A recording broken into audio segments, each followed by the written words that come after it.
L'esprit de vérité que le monde ne peut recevoir parce qu'il ne le voit point et ne le connaît point. Mais vous le connaissez parce qu'il demeure avec vous et qu'il sera en vous. Jean 14, 17.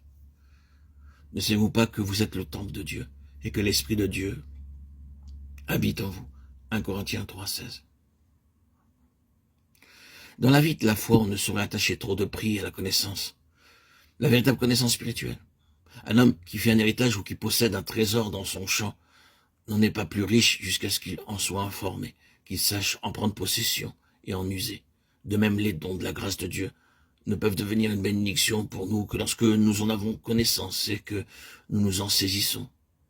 En Christ se trouvent tous les trésors de la sagesse et de la science. Colossiens 2, 3. Et c'est pour l'excellence de la connaissance de Jésus-Christ, son Seigneur, que le croyant regarde toutes les autres choses comme une perte. Philippiens 3, 8. C'est souvent, faute de connaître ces trésors, que la vie du croyant conserve un niveau si peu élevé. Aussi, ne serions-nous trop demander pour nous-mêmes et pour les autres ce que Paul demandait pour les Éphésiens?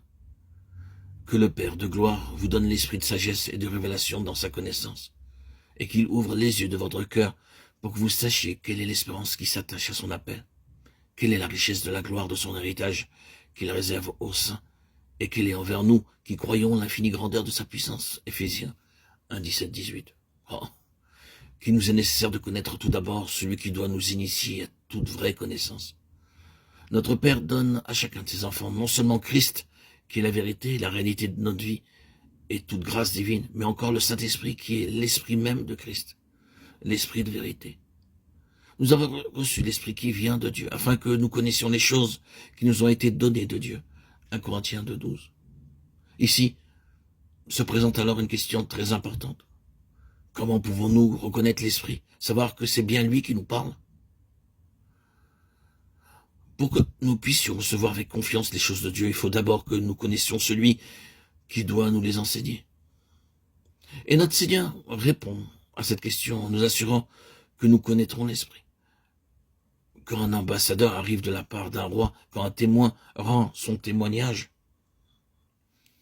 si l'un ni l'autre ne tire de lui-même ce qu'il doit dire, et pourtant ils n'ont qu'à se faire connaître pour que l'attention se porte sur eux, avec la confiance qu'inspire leur caractère officiel, il en est de même pour le Saint-Esprit.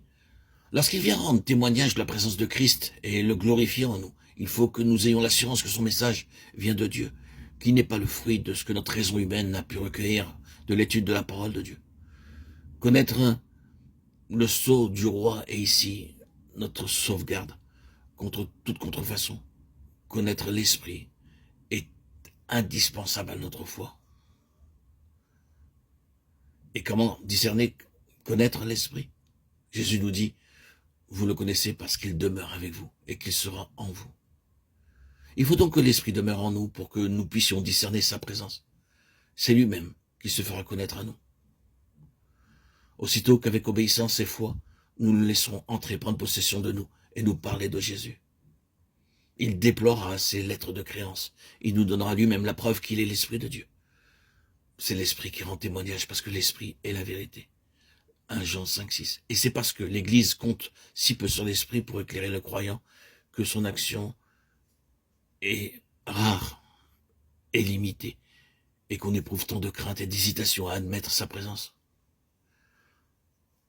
Lorsqu'on viendra à compter sur lui et à lui laisser ainsi la liberté d'agir avec puissance, il saura prouver qu'il est là et faire discerner sa présence. Vous le connaissez parce qu'il sera en vous.